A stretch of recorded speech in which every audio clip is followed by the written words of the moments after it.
The Johnson County War, 1892, Wyoming's forgotten political bloodbath. This wasn't just a rancher's feud, it was a violent political struggle involving hired killers, powerful elites, and a near civil war over who controlled the state's future. Most people outside Wyoming have never heard of it, yet at the time it shook the region and exposed how political and economic power could be used like a weapon. Who was involved?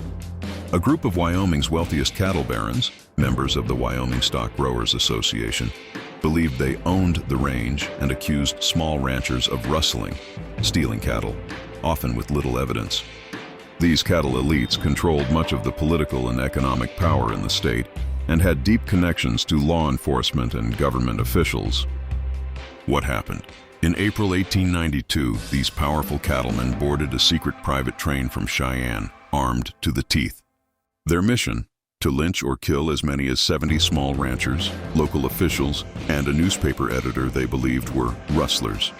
They brought guns, dynamite, and hired gunmen from Texas, ready to murder and intimidate. They weren't a mob. It was essentially a paramilitary invasion of a Wyoming county, ordered by the state's elite.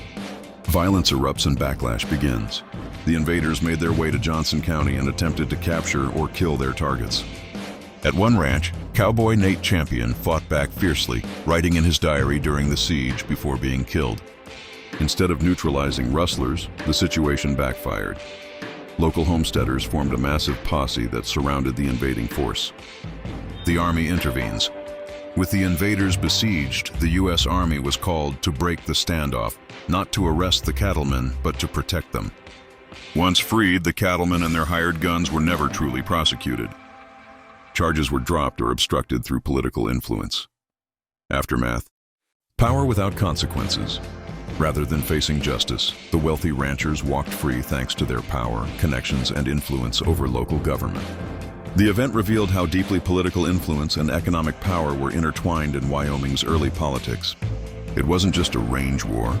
It was organized political violence driven by economic interest, backed by political clout, and enabled by a justice system that protected the powerful. Many people outside of the region have never heard of it, but